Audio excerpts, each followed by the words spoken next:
In a large-scale fitness center in Gangnam, Seoul, there was a small office space for employees. There, Choi Kang-hyuk is live on his channel. He reveals how he plans to create a mukbang featuring honey chicken and beer, a trend that has been gaining popularity recently. He eats it then and tells his followers how delicious it is. I am sure you can tell from his muscles, but Choi Kang-hyuk was obsessed with working out. He was not a gym rat from birth, of course. There is a reason why he became like this. It was because he had once been so injured that it would have been hard for him to walk if his muscles did not work. He was severely injured while on a special forces mission. He began taking physical therapy and going to a chiropractor to recover. After that, he began taking on more forms of exercise, such as yoga, Pilates, and anything that he heard was good for you. He even studies nutrition to improve his diet. One day, he had become the nation's best gym rat, the nation's best fitness trainer. You might wonder why he might stream a mukbang while worrying about losing his muscles in the corner of this fitness center. He tearfully thanks COVID for this blessing, as it is because of the pandemic disaster that had hit the entire world. In order to keep up with the maintenance of the gyms, Choi Kang-hyuk had no choice but to become a streamer. However, the profits were nowhere near enough to upkeep 5 gym locations. As he ends the stream, he wonders how things got like this. He decides to rest now like the doctor said. The doctor had told him he was losing hair due to stress. That hit Kang-hyuk deeply. The doctor said he must not have noticed it as he is so healthy, but his body is already on the brink of breakdown because of all the stress. He suggested Kang-hyuk cut down on his work or he would become bald. Kang-hyuk truly did not want that to happen. He could imagine what would happen if he became bald. He would forever be alone. The doctor prescribed medicine to him, but suggested he decrease his stress and rest. But Kang-hyuk was having trouble knowing how to do that. He has always worked and exercised. He then suddenly realizes something and picks up his phone. He had forgotten all about it because of his busy lifestyle, but he used to love reading Murim novels when he was a child. For Choi Kang-hyuk, who had grown up poor, his grandparents borrowing Murim novels from the corner bookstore was a fond memory for him. He remembers how his grandpa used to lecture him about going there so often. He finally found a familiar author named Gae-young on an online site. Seeing familiar names like Absolute Demon's Return and Unorthodox Faction's Tyranny, Kang-hyuk recalls how he used to love these as a kid. He finds the author's new series he had not read or heard of before. It was called Shaolin Monk Chronicles. In the novel, the protagonist, Mu Jin, who just entered the Shaolin Temple, will pave a new path as a martial artist. He decides to check it out. His interest is piqued instantly, and he finds the novel really good. As he enjoys the novel, he feels relaxed and wonders when the last time he felt like this. It feels like he is back in his childhood days. After binge reading the novel the whole night, Kang-hyuk started feeling sleepy and eventually dozed off. Unknown to him, the phone screen starts glowing brightly. When Kang-hyuk wakes up the next morning, he hears a voice waking him up. The voice suggests that they are getting late for their morning workout, instantly energizing Kang-hyuk. But he gets confused as he sees it was a kid who was pleading with Kang-hyuk to hurry up as everyone else had already left. Kang-hyuk was beyond confused. He asks the bald kid how he got into his house. The kid was confused and asked who he was calling kid. He says he is bigger and older than him. Kang-hyuk stands up. Of course, he did not believe the kid and asked if his eyes hurt. Plus, he could not get how he even entered his house. He looks around and realizes this clearly is not his house. He then places his hand on his head, feeling no hair. He yells in fright and asks where he is. He then remembers how the kid called him Mu Jin. The name sounds quite familiar to Kang-hyuk. It is the name of the main character from the novel he was just reading. Things made no sense to Kang-hyuk.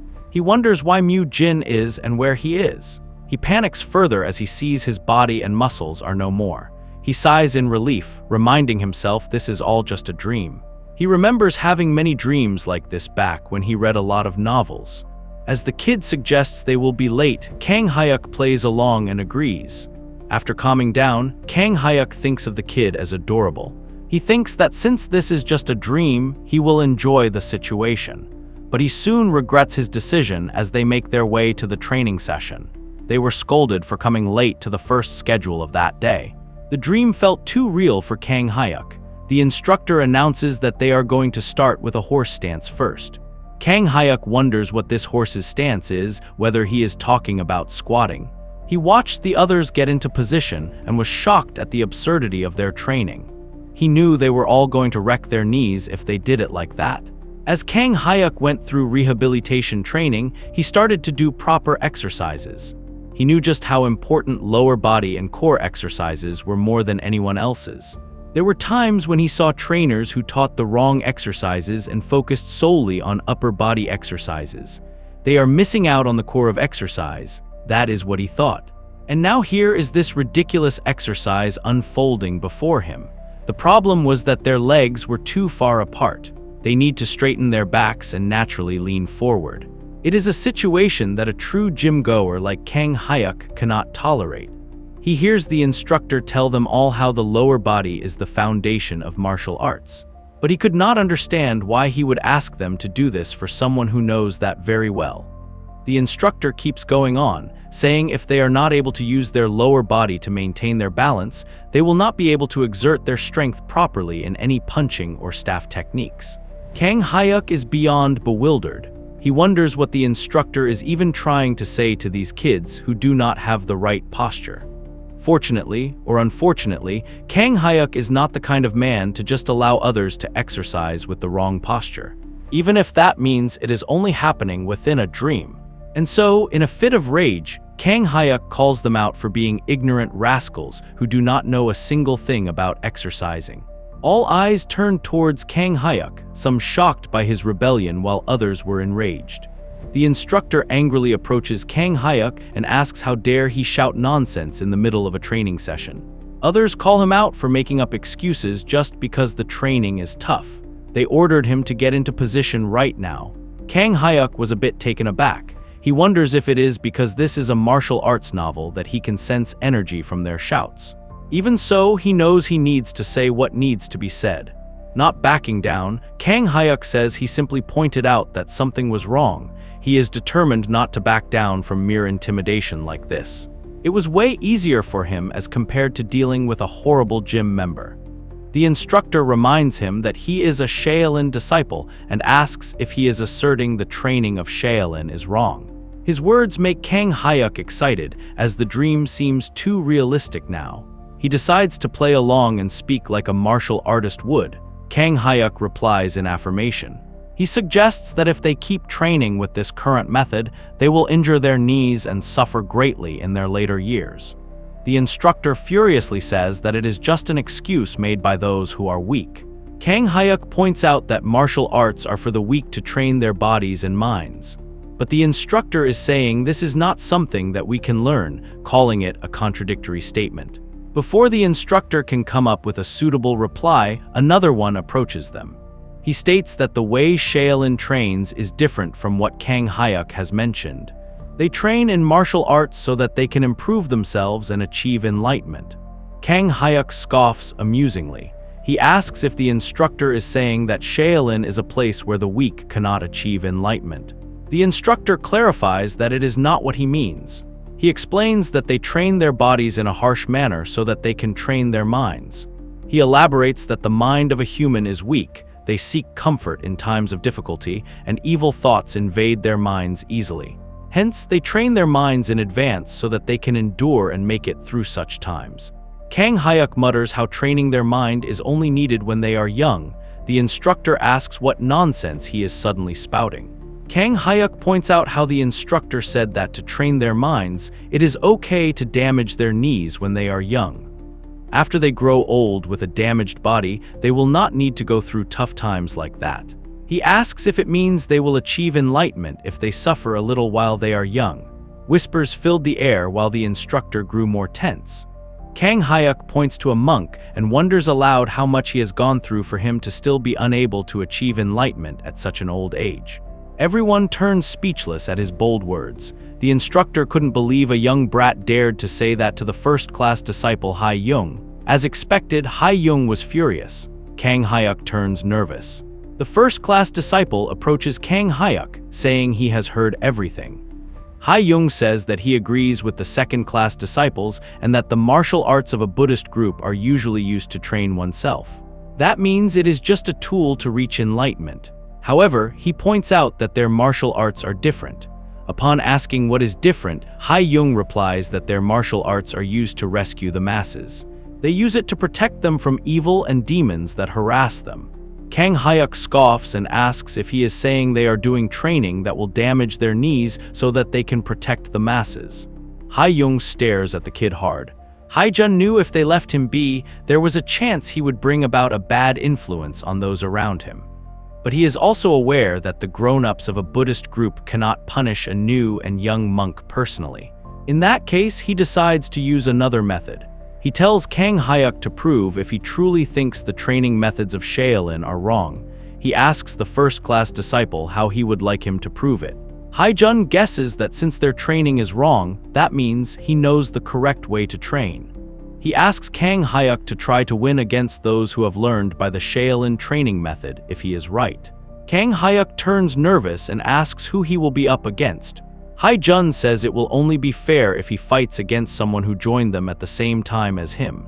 He then asks Mu-gung to step forth. Hae-jun says he will give him 7 days starting today. After Kang Hyuk trains himself in the methods he considers to be correct, he will spar with Mu-gung. Kang Hyuk here could tell Mu-gung was obviously of a different weight class from him.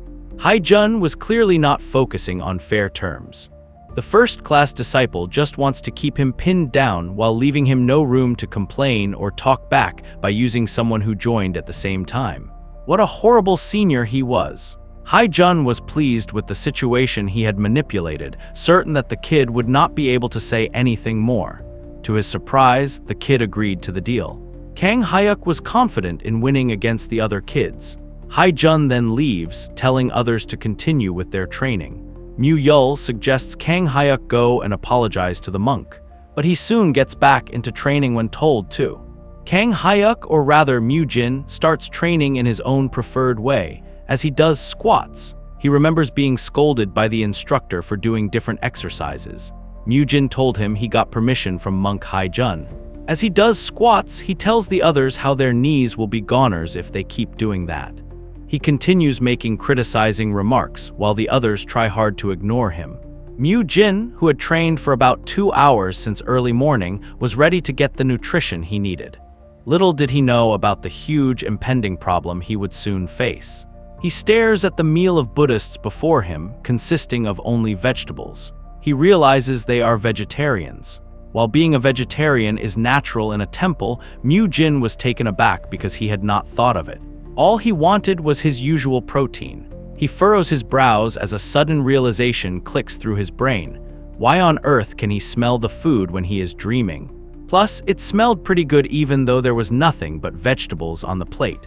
Unable to control his emotions, he yells about how this is child abuse. He complains that they spent all morning training yet are only being given vegetables. The instructors become angry and tell him to stop being disrespectful. One of them decides to teach Mu-jin a lesson. Mu-jin wonders why he is the one getting angry after giving them such a bad meal. He knew he could not let go of this matter that easily. It is valid to need protein if they exercise that much. He surely cannot let his morning exercise go to waste. Just then, Mu-jin hears someone laughing behind him. The instructors were also surprised to see the man, referring to him as hall leader Hyun-mun. Hyun-mun is the food hall leader who takes care of meals in Shaolin. He points out that Mu-jin seems very hungry. He asks Mu-jin to just get more if the food is not enough for him. Mu-jin denies it, saying there is enough food. Hyun-mun asks if he wants more of the side dish. He comprehended Mu-jin's compulsion as the grumbling of a hungry child. He decides to be generous and overlook his grumbling, but his eyes widen in shock as Mu-jin demands chicken breasts as a protein supplement. Even the other monks' mouths open in astonishment. They wondered what kind of crazy nonsense Mu-jin was talking about. Mu-jin's fellow asks if something is wrong with his head as he has been acting strangely since earlier. Mu-jin asserts that they need to eat protein, but he hesitates to speak up, knowing something is strange. When he exercised, he got tired. On top of that, he can even smell the food in this dream. If this were a dream, he would have woken up by now. He wonders if this is real. He figures he is now a young monk in the Shaolin temple who goes by the name Mu Jin. He is no longer Choi Kang Hyuk. He instantly apologizes for acting weird about food. Hyun Mun smiles, thinking the kid is only tired. Mu Jin requests some beans and mushrooms, shocking Hyun Mun. He thinks the kid is definitely crazy. But whether this was a dream or reality, Mu Jin knew he needed protein. The scene shifts to Mu Jin getting bored in class. He cannot believe they are studying Buddhist scriptures right after breakfast and early morning training. He thinks even Buddha would be scared of this harsh schedule. For now, he wonders how to get home. A sudden thought clicks in his brain. He wonders if he can get out when the story is completed fully since he is in the novel. Looking at it from that perspective, the situation did not seem all bad to him. Since Mu Jin is the protagonist in the novel, he possesses exceptional talent. The place is Shaolin, the North Star of Mount Tai. If there is a problem, it is that he has been marked by others. The deed has already been done. He thinks that since things have come down to this, he will win in the spar and get them to acknowledge his training methods. On the other hand, Hyun Mun and Hai Jun talk about Mu Jin. Hyun Mun agrees with Hai Jun's idea of punishing the disciple. He smirks, saying he heard Mu Gung, whom Mu Jin will spar against, is the most competent disciple this year. In the Shaolin temple, they recruit hundreds of new disciples every year. Among them, some would drop out because they cannot withstand the harsh training of Shaolin. Some would only learn basic martial arts and go to an outer sect. In the end, only 10% of those who joined would remain in the main temple.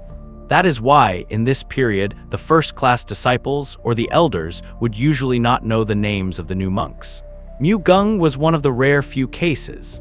And so, Hai Jun and Hyun Mun are certain Mu Gong would teach a good lesson to Mu Jin. The promised 7 days soon passed by. The day of the fight approached. Hai Jun tells Mu Jin and Mu Gong to get ready to spar. Earlier, Mu Yul watched Mu Jin stretch and asked what he was doing. Seeing Mu Yul's confused expression, Mu Jin explained it was a tendon extension technique. Stretching is done before the actual exercise, which prepares your muscles and tendons so your body is not shocked. Various postures and stretching methods exist to increase the flexibility of muscles and the movement of joints. Mu Jin suggests Mu Yul give it a try. As Mu Jin teaches him, he observes how quick Mu Yul is at picking things up. They soon hear commotion from the other side. Apparently, people were in awe of Mu Gong's punches. Unlike the others, Mu Jin was scared. He knew he would be in deep trouble if he got hit by that. He couldn't believe he was supposed to defeat that guy within 1 week of training. He wondered how to beat him when suddenly an idea struck his mind. Back in the present, Hai Jun observes Mu Jin. Unlike what he expected, Mu Jin was not making an excuse to escape training. Although he did not listen to their instructors, he seems to have trained in his own way. He had heard Mu Jin say he was practicing a method to subdue Mu Gung in an instant. Mu Yul had asked why he kept rubbing against the tree. Hai Jun was certain Mu Gung would be able to easily teach the boy a good lesson. Meanwhile, Mu Gung was ecstatic that monk Hai Yung was looking at him. But when he looks back at Mu Jin, he is taken aback. Mu Jun was doing some unusual stretches, infuriating Mu Gung. He was determined to show Mu Jin the results of his consecutive punches, which he had trained for 3 months. As soon as Hai Yung gave the signal to begin, Mu Jin launched forward with startling speed. Without hesitation, he surged toward Mu Gung, closing the distance between them in the blink of an eye. The sudden burst of motion caught Mu Gung off guard. He had not anticipated such an immediate and aggressive approach. Reacting instinctively, Mu Gung aimed a punch, hoping to catch Mu Jin mid-charge, but to his astonishment, Mu Jin evaded it. In a swift, controlled maneuver, Mu Jin then seized Mu Gung's leg. Despite the temptation to rely on the advanced martial techniques ingrained in him through years of training, Mu Jin understood the stakes. He knew the risks. His modern martial arts were not designed for children. A single misstep could result in acute injury or worse. He needed to restrain himself. Drawing from the most basic and harmless of his arsenal, Mu Jin chose a technique that required finesse over force, one that could safely be used even on a child without lasting harm. With careful control, he executed a low tackle, bringing Mu Gung to the ground before the latter could fully react. The sparring match had barely begun, yet in the span of a single second, it was effectively over. With ease, Mu Jin transitioned into an armbar, locking Mu Gung into submission with a technique that left no room for resistance. The instructors watching from the sidelines exchanged looks of disbelief. For all their years of overseeing Shaolin disciples, they had never imagined witnessing one fall so quickly or so completely. The expression on his face was one they had never seen before. He was utterly and unquestionably defeated. For Mu Gung, the shock was personal. He lay on the ground, grappling not only with physical restraint but with the disbelief that this could happen to him. After the second-class disciples regained their composure, they gave all sorts of ridiculous advice to Mu Gung. But even though they did not know what an armbar was, they had trained for at least 10 years in martial arts. They know just how painful that position would be to his arm. Mu Gung was groaning in pain. Mu Jin coldly tells him to surrender, or his resistance will lead to a broken arm. Mu Gung was reduced to tears, making Mu Jin concerned, and he instantly let go. He begins to help Mu Gung up while Hai Jun stares at the two. He could not believe the victor was Mu Jin. Chain Punch is one of the 8 extremist fists. It utilizes the fist, the elbow, and the shoulder as the main weapons. This allows one to quickly defeat their opponent at a short range. It is known for being immensely powerful. Mu Gung has mastered the Chain Punch the most out of all the young monks. Even the second-class disciples were impressed by his Chain Punch.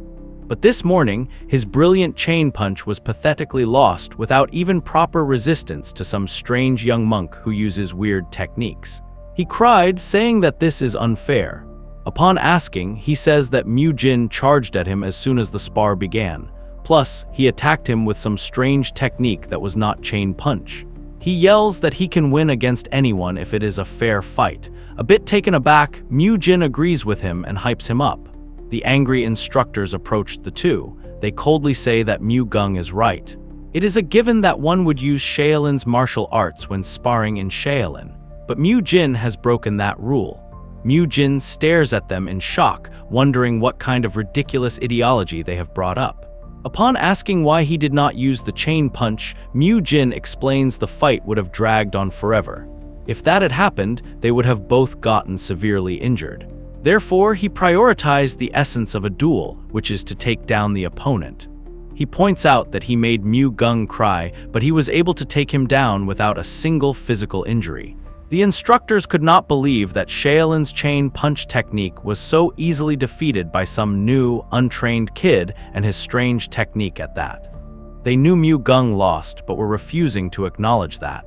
At this rate, they knew people might start doubting Shaolin's martial arts. Or, in the worst-case scenario, all the new disciples might leave Shaolin. They all turn to Hai Jun, wondering what they are supposed to do. To the astonishment of everyone present, Hai Jun's expression was not one of anger or disappointment. Instead, he was smiling. With calm composure, Hai Jun approached Mu Jin. He inquired into the nature of the technique used, whether it had inflicted any actual harm. Mu Jin was slightly unsure of what to expect but responded in affirmation. Without hesitation, Hai Jun says Mu Jin had remained faithful to the very spirit of Shaolin, discipline, restraint, and control. Victory, therefore, belonged to him. The declaration shocks the other monks. The instructors were visibly stunned. Even Mu Jin found himself momentarily lost in disbelief. For a figure like Hai Jun, to acknowledge his victory was beyond what he had expected. Yet, Hai Jun did not stop there. He points out that Mu Jin's technique had succeeded not merely due to its execution, but because his opponent's level had been that of a loser. Mu Gung, already bruised, visibly recoiled at the stinging word. Hai Jun further elaborates that the ultimate reason they learn martial arts is to take down evil demonic heads. He then decides to personally show the true essence of Shaolin's martial arts, which can take down the evil demonic heads. He ordered instructors to retrieve a large boulder. The boulder was soon brought to the courtyard. Some dared to wonder, could he be planning to break the boulder using only his bare fist? Even Mu Jin found himself unsettled by the scene unfolding before him. Hai Jun tells them to look carefully, as this is the true power of the Chain Punch that they are all learning right now. Hai Jun stood still, inhaled slowly, and centered his energy. He then launched a single, focused punch into the surface of the stone. The impact was immediate. The boulder shattered into fragments. The disciples were left spellbound, their eyes widened in shock, their mouths agape. None had expected this kind of strength, this kind of mastery, to reside in a technique they had only just begun to learn. Mu Jin, too, was left momentarily surprised.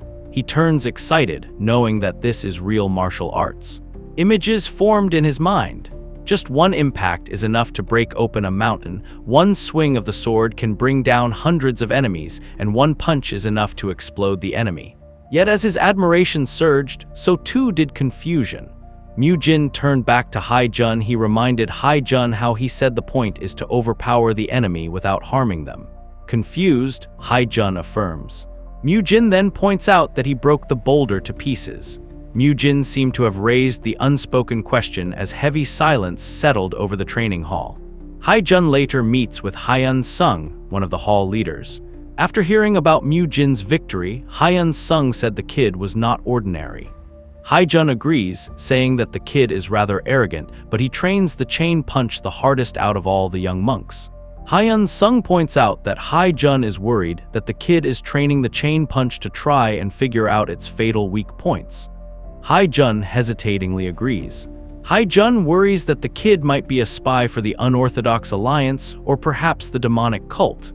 His eyes widen at the possibility. Meanwhile, Mu Jin is deeply irritated as he listens to the instructor's lecture. He trembles in frustration, doing his best to control his temper. Hyun Sung says there is no need for Mu Jin to do something eye-catching if he is a spy. Hai Jun suggests it might be reverse psychology. Hyun Sung points out that Mu Jin is still a new disciple and there is nothing to worry about. He suggests observing Mu Jin over time and finding out if he is just unique or if he really is a spy. A sudden realization clicks in him, and he suggests the possibility of Mu Jin being from a martial arts family. Hai Jun knew that made sense. He doubts Mu Jin could have come up with those strange training exercises by himself. He says those training methods could be what he learned from his family. Hyun Sung sighs. He argued that the greatest figure in a child's life is their father.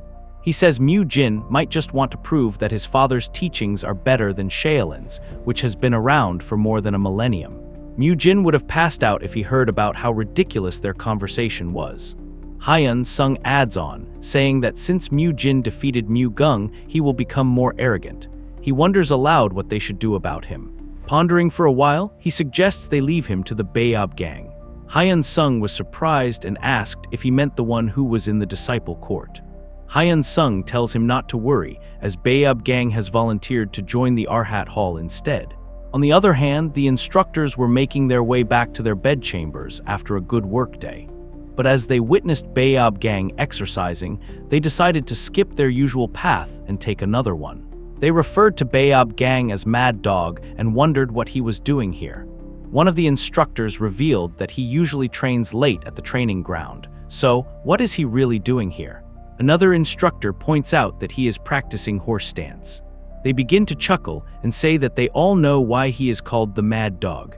But their laughs will not come to a halt as one of them reveals that the Mad Dog is going to be in the Arhat Hall starting tomorrow. There are apparently even rumors that Bayob gang will not become the next master of the disciplined court. This is why they were not able to understand why he was going to Arhat Hall. They did not want to live life with the Mad Dog again. Among the second-class disciples, Bayob gang, who was pretty influential, has always grilled his juniors ever since they were third-class disciples and maintained their discipline of Shaolin.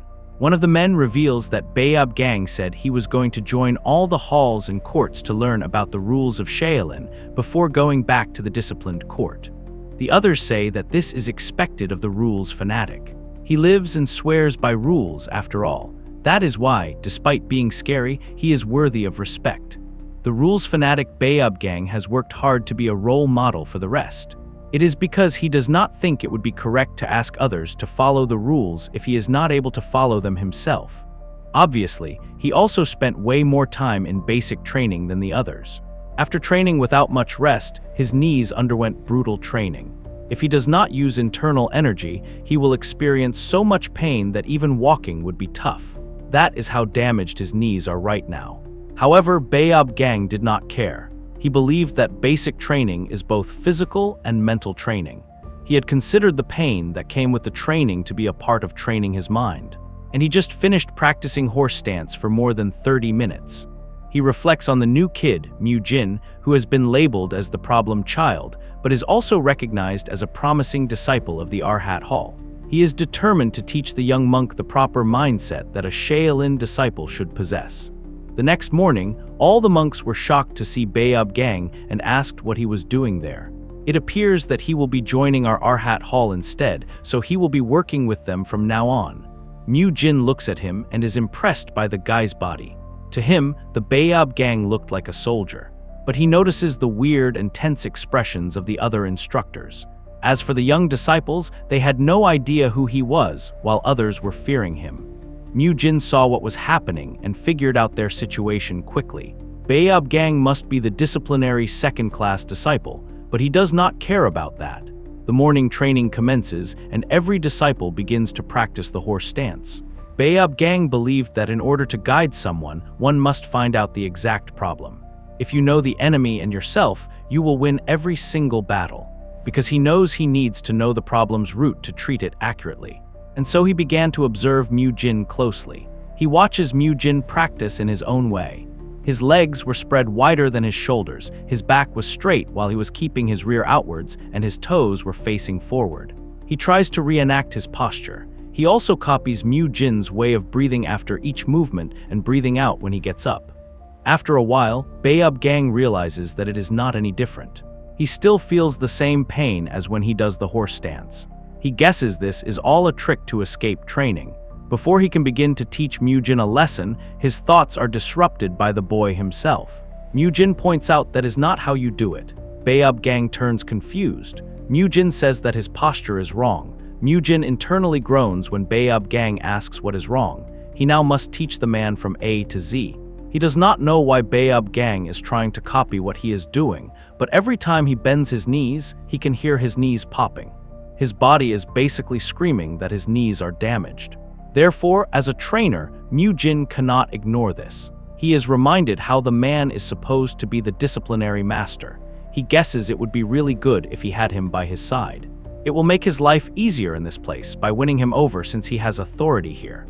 Mu Jin explains that if he does what he did with a bad knee, then he will do himself more harm than good. He asks the man if he can trust him and move according to how he tells him to. Baeob Gang was a little shocked. After a while of teaching Baeob Gang appropriate postures, things began to work. Baeob Gang learned stretching lunges. Mu Jin explains that this is the tendon extension technique, and this posture will loosen the muscles in his knees. Mu Jin adds that if he does this warm-up before the actual exercise, he will be able to even do the movements in a softer manner and reduce the pressure placed on his knees. Baeob Gang says he can feel the difference. Mu Jin tells him to do this movement with a 30-second interval, and that makes a set. In other words, he just needs to do this 3 times. Baeob Gang grows confused and asks, "What is a set?" Mu Jin says he just misspoke. After the set was completed, Mu Jin checked on Baeob Gang's knees as he was groaning in pain. As he lightly massages his knee, Mu Jin notices how much pain the man is in. The training he has done has put so much pressure on his knees, and it is no wonder they are so damaged. Baeob Gang was absolutely stunned. At first, it was so painful, as if someone had just hit his knee, but now he is feeling more relieved and strangely refreshed. Mu Jin tells Baeob Gang to start again, as they were in the second round but stopped. He tells him to get up, as training waits for no man. Baeob Gang wonders what kind of child Mu Jin is. The other monks began to watch the duo in disdain. They wondered what Baeob Gang was doing with Mu Jin. Mu Jin explains to the man, but he needs to do this kind of exercise if his knee does not feel good. Baeob Gang is known as someone who is fanatical over rules. This is why he was nicknamed Mad Dog. Baeob Gang had been haunting the second-class disciples without rest ever since he joined Shaolin Temple. Everyone knows just how crazy and obsessive he can be. That very Baeob Gang is now acting friendly and training with a strange new monk. Mu Jin tells Baeob Gang that they will rest for a while and repeat this 15 times. Mu Jin asked if the posture he was doing earlier was as if he were sitting on a chair.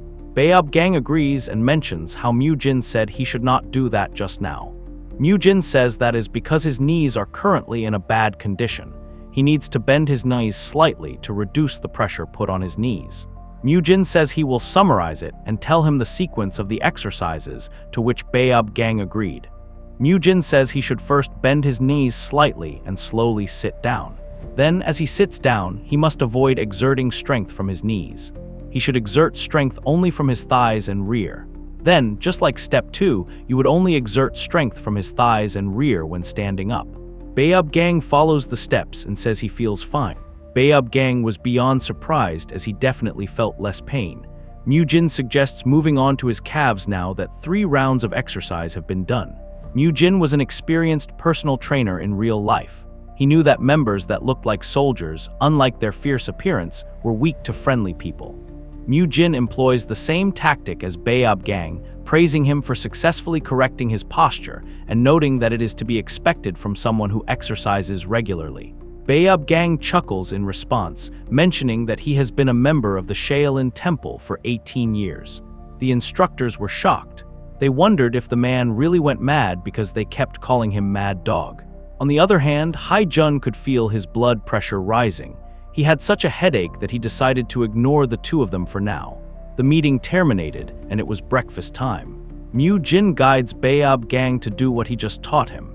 When he is training his lower body, he says it would work best if he did it before his actual training. Although Gang looked like he was bewitched as he followed Jin's instructions, he did not just follow them blindly. He simply decided to follow Jin's instructions after experiencing his training methods for himself. This is what Gang decided after he received personal training, stretching lessons, and even a massage from a top-class personal trainer. He deduced that the child's techniques are incredible. Those were effective techniques that cannot be spoken ill of. He believed that both the tendon extension technique and the pressure-relieving technique were amazing. He experienced almost none of the knee pains that he usually experiences, and he could feel the stretch in the muscles of his lower body when he trained. Gang questions if he was taught these techniques by his family. Jin grows confused. Gang elaborates that he must be from an extraordinary family, seeing how his techniques are so effective.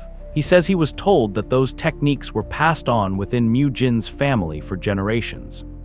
Jin smirks, realizing they had this kind of misunderstanding. As he thinks back, he realizes he did act a little strangely. He was wondering how to get back from that, but this is a great opportunity to do so. He responds affirmatively, stating that he learned techniques from his family. Gang expresses his admiration for these techniques, calling them magnificent. However, he clarifies that his praise pertains only to the treatment they provided for his knees. He asserts that their training for martial arts in Shaolin has a history of 1,000 years of being the best. Gang says he understands the child's heart for his family, but it would be great if his training showed and also improved. Jin says he will take note of that. He is then interrupted as his fellow friend appears. Jin excuses himself and Gang thanks him. And so, Jin and his friend left for breakfast. Soon, Jun appears behind Gang. Gang apologizes to the senior monk for being unsightly. Jun chuckles, pointing out that he did know how he looked. Gang explains that he has to know his enemies to win his battle, so he has to experience it himself. Jun sighed and asked what does he think after experiencing it for himself. Gang answers that, from what he experienced from the child, he believes Jin comes not from a family of martial arts, but from a family of physicians.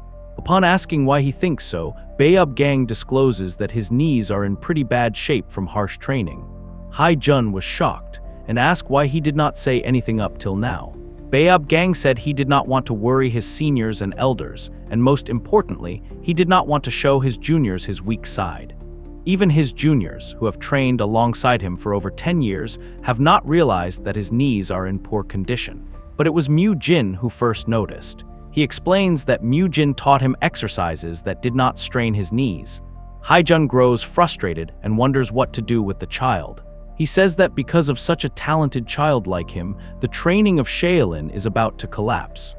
Gang tells him not to worry, as he will guide Jin onto the correct path. He lightheartedly suggests that young children tend to listen to the words of grown-ups that they are close to. Instead of being forceful with the child, he will get close to him and slowly teach him Shaolin training methods. Haijun agrees, saying they should not rush things. He says he is counting on Baob Gang. Afternoon arrived, and soon it was time for Buddhism lessons, but Mu Jin groans, still not getting used to them. He wonders if it is because his body is still young, but the food coma is real. Haijun suggests that they will go on to the next training, as all of them seem to have perfected the form of chain punch. He explains that one can only exert the full prowess of martial arts by harmoniously combining internal and external energy. And so from today, they will prepare to master their internal energy.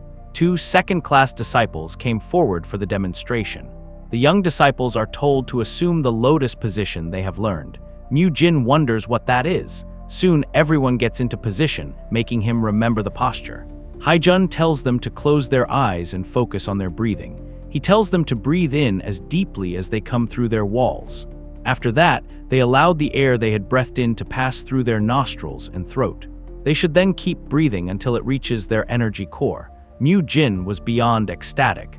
The day he can finally learn the martial arts he has been dreaming of has arrived. The lotus position suddenly seemed too cool to him. All their training has been exercised so far that Mu Jin was starting to get sick of it. But it seems there is finally some learning of something that looks like martial arts. Mu Jin was not the only one excited to learn. The other young disciples were also excited to begin this new training, as it inevitably gave them a new reason to train. They are finally learning the 1,000-year-old martial arts of Shaolin. They were all dreaming of being able to break the boulder like the senior monk showed them. They focused on Haijun's voice and breathed in and out multiple times. But soon, Mu Jin grows uneasy. Something about this training seemed strange to him. Mu Jin gets that this is a breathing technique, but it seemed somewhat different from the Shaolin training methods that he sees in novels. He looks around at the instructors, wondering if they are not going to teach them the chant for inner energy cultivation techniques, things like yin and yang, the 5 elements, Bagua, or the Oriental philosophy stuff. He guesses there might be a good reason for all of this. An hour passed by.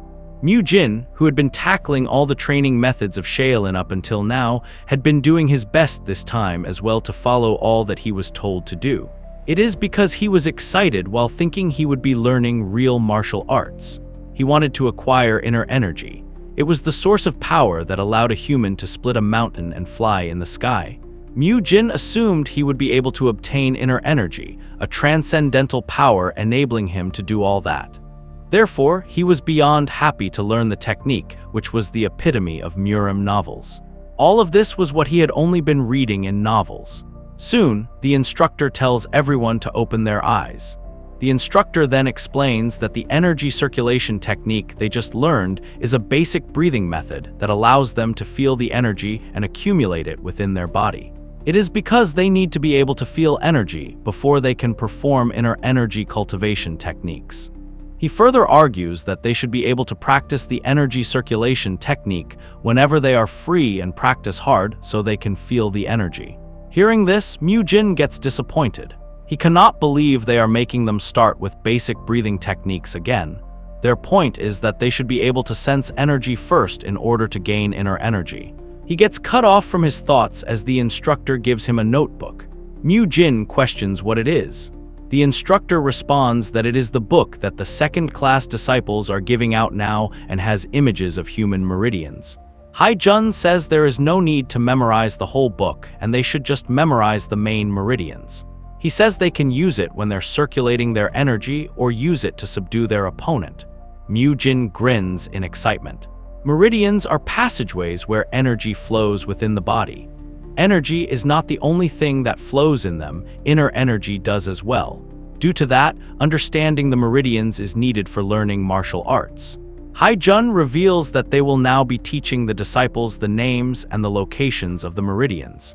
As he continues explaining, Mu Jin stares at the book.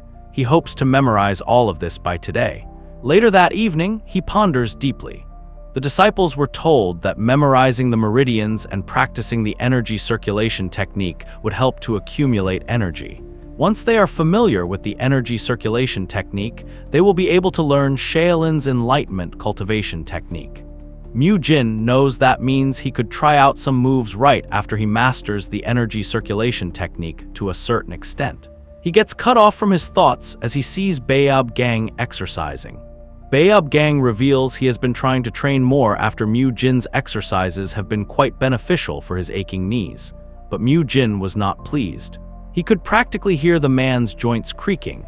He says that he thought the exercises did not hurt him so his knees could recover. But Baeob Gang doesn't pay much heed to his words, asserting that iron only gets stronger the more it is struck. He contracts his biceps, telling him to look at the awesome muscles that he has trained for over 18 years. However, Mu Jin did not care. That was all skin since Baeob Gang only ate vegetables and nothing with protein. Mu Jin corrects him that iron only becomes stronger if you strike it in the correct manner. If you overdo it, it will break. He says the same applies to humans as well. He politely tells Baeob Gang to take a seat. Baeob Gang obliges. Mu Jin begins to massage him, saying he will do some pressure relieving. He tells Baeob Gang to inform him if it hurts, but the man does not do so even though it hurts. Massaging such injured knees reminded Mu Jin of the past, back when he was in special forces. His body was severely injured when he tried to just grit through the training after already being injured. Even though he suffered so badly, his mission required him to cross a river. In the end, he was forced to retire from the service. At that time, he really lived every day without any energy. Now as he looks at Baeob Gang, it reminds Mu Jin of the old him from back then. Mu Jin says that if his body is injured, he is the only one who suffers, and no one else will take responsibility for it because he urges Baeob Gang to treasure his body. As soon as he says those words, he wonders if they sound too much like a lecture. Baeob Gang caresses his head. He kindly says that he does not know what the boy went through before he came here. But he assures Mu Jin that Shaolin does not abandon their disciples just because their bodies are in bad shape. He confidently says they will not abandon anyone regardless of what happens. Mu Jin smiles, saying that must be the case if he says so. Baeob Gang loves telling him to trust him and train in the ways of Shaolin now, where he stops midway and screams in pain. It was the first scream the Baeob Gang let out after joining Shaolin for 18 years. Baeob Gang turns embarrassed and swiftly gets up. He asks where Mu Jin is going. Mu Jin replied that he was going back to his room to practice the energy circulation technique that he learned today. Baeob Gang grows confused and asks if he should not already be able to feel the energy from the inner energy cultivation technique taught by his family. He points out that since he is from a physician's family, he should be able to read the flow of energy. Mu Jin flinches, knowing that he might be exposed. He hesitatingly makes excuses that he has not learned due to some personal circumstances at home. Baeob Gang suggests practicing the energy circulation technique here.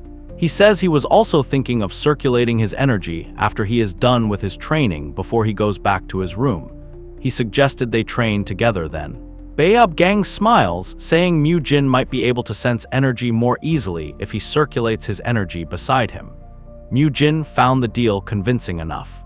No matter how much he tried to feel his energy, Mu Jin still had no idea what it would feel like. If Baeob Gang can use his energy beside him, he might be able to learn something from it. And so, he decides to give it a try. Baeob Gang chuckles and tells him to pay close attention and learn what he can from what he sees. Baeob Gang sits down and focuses on his breathing. Mu Jin could feel the air around Baeob Gang was different, making him realize this was the real energy circulation. He hopes to take this chance to find out what is different between him and Baeob Gang. He then begins to see something. He then turns surprised as he comprehends that this is the energy Hai Jun was talking about. The disciples were told that when breathing out, they should breathe out through the mouth after gathering all the evil energies within their bodies. When breathing in, they should breathe as deeply as they can to absorb the pure energy of nature until it reaches their energy core, located at the center of their body. And so, Mu Jin could identify the difference between himself and Baeob Gang. He had failed at breathing technique, posture, and absorbing energy. He begins to focus on his breathing, and soon enough, he can feel the energy. However, that is all there is to it. The energy he could produce was the size of a grain. He cannot believe it is so small that it is a miracle he can even feel it. but he was able to regain confidence quickly, thinking that it was at least something. On the other hand, Baeub Gang was quite shocked. He could not believe that the child had already felt energy. It seems monk Haijun and Hyun Sung were right. This child will become a pillar that will hold up 1,000 years of Shaolin history. Mu Jin has got to know a rough grasp of how to sense energy and store it. He has practiced breathing techniques a lot, so it is stable now that he is familiar with it. He suddenly opens his eyes, feeling unusually cold. Baeub Gang stood in front of him, smiling. Mu Jin turns astonished, realizing that much time has passed now. He apologizes, saying he did not know it was this late. Baeub Gang tells him not to worry and just go back to his accommodations quickly since they are about to strike the bell. Mu Jin sincerely thanks Baeub Gang for instructing him. Baeub Gang was astonished that the kid had already reached this level even though he is sensing energy for the first time. He laughed, assuring Mu Jin that he would be able to learn the enlightenment cultivation technique. Mu Jin says he can sense energy now, but asks if he does not need to memorize all the meridians in order to learn the cultivation technique. Baeub Gang frowns and asks if he should not know all of that by now since he is from a physician family. Mu Jin realizes he has let his guard down again. He awkwardly agrees with the man, saying he was just joking. Baeub Gang chuckles and tells him to go back quickly. Mu Jin was frustrated with this stupid physician family setting. He must memorize all the meridians in a day. Mu Jin came for the next day's training session, tired and sleep-deprived. Haijun tells the disciples to step forward if they can sense energy and have memorized the meridians. Mu Jin was relieved that he managed to memorize all the meridians somehow.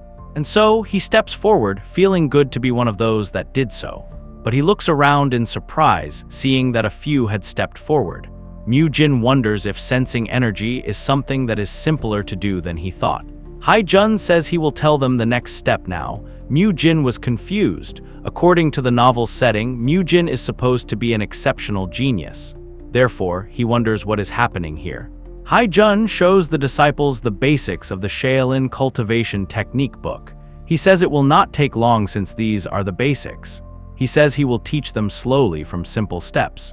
The disciples were truly shocked to see that some of the disciples had sensed energy and memorized the meridians in a day. Mu Yul questioned Mu Jin, how did he do it? Mu Jin explains that the basics were not complicated. He begins to explain the whole procedure to him, making him confused. Mu Jin, you could tell his friend, did not understand a single thing. He motivates him to focus on his breathing for now, as he will be able to do it soon. Mu Jin continued to memorize the meridians and sequences until he got them perfectly memorized.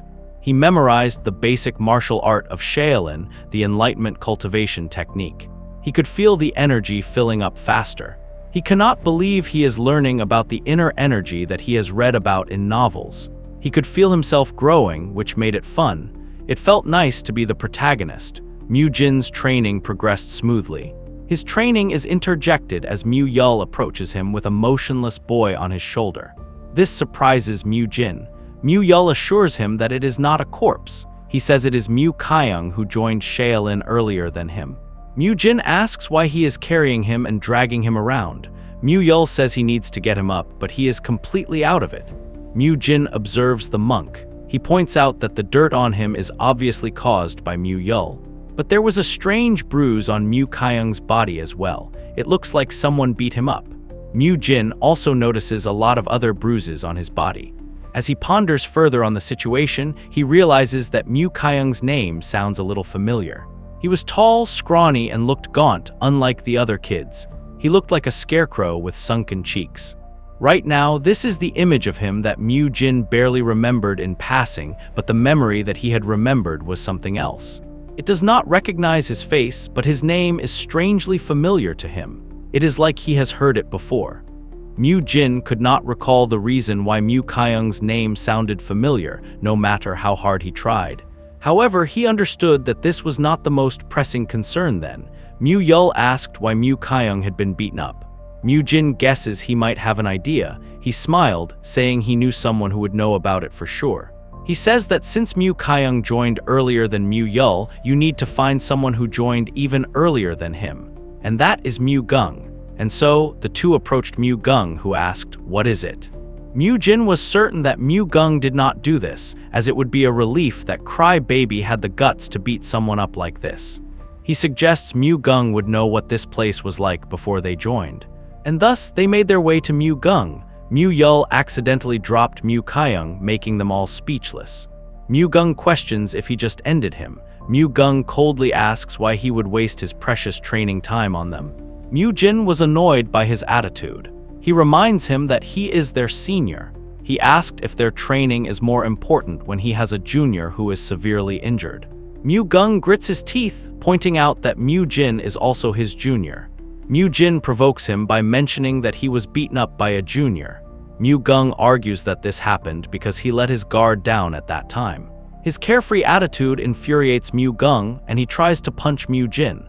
However, Mu Jin dodges the attack and uses twister techniques on him. Mu Gung was surprised, knowing this junior was using weird techniques again. Mu Jin smirks, reminding him that the results will be the same even if they fight 100 times. Mu Jin offers to tell Mu Jin why he lost if he tells them why Mu Kyung is in this state. Mu Jin realizes this must be why Mu Gung has an attitude towards him. He has a grudge for losing to him before. He is very prideful, yet he loses to some techniques that he has never seen before. He must be curious about why he lost, and that must bother him a lot. Mu Gung eventually gives in and agrees to the offer. Mu Jin questions why Mai Kyung was beaten up. Mu Gung sighs, saying he got on the bad side of Mu T and the others. Mu Jin asks who Mu T is. Mu Gung reveals he is one of Shaolin's outer sect disciples, the only son of the Seo Bull escort establishment's owner.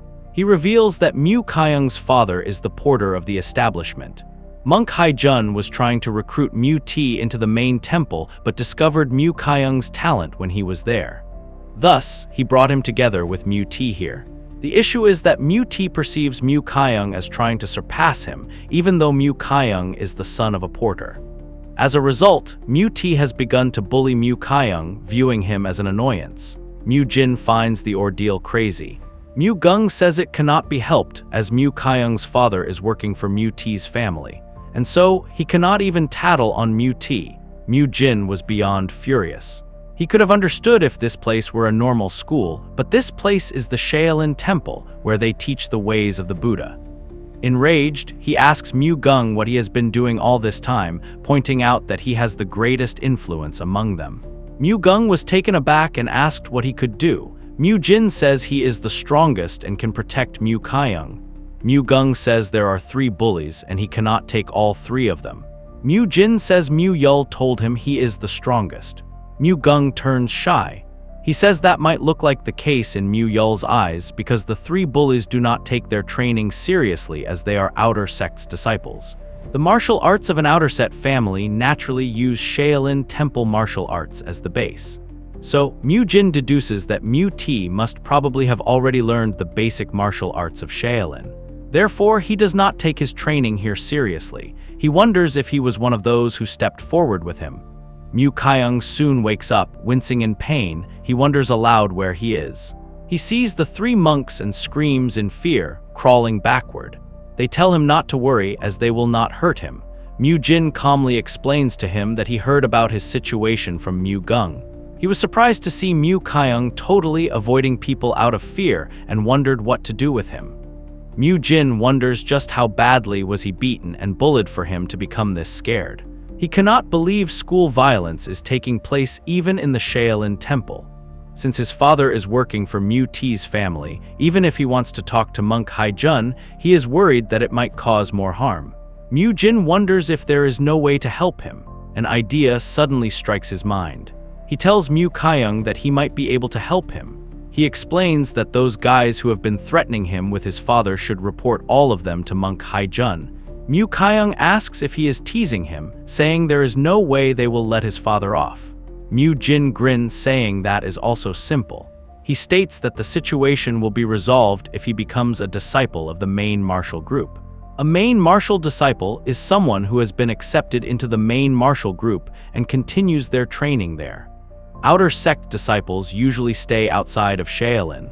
Even if they are from a prominent establishment, they cannot recklessly interfere with a main disciple of the Shaolin Temple. However, not everyone can become a main disciple. Everyone understood Mu Jin's intentions and what he aimed to achieve, except for one person. Mu Jin shrugs in a carefree manner. He tells him to think about it. He knew there was also a chance that this would not work. But he remembers how Baeob Gang had said that the Shaolin Temple would never abandon any disciple, no matter what happened. It is time to see if what he said is true. He assures mocking that monk Hai Jun and the Shaolin Temple will never let these people off. So he asked Mu Kyung if he wanted to try it. Thanks for watching. If you want more content like this, let me know in the comments. Don't forget to like and subscribe to stay tuned for the next videos.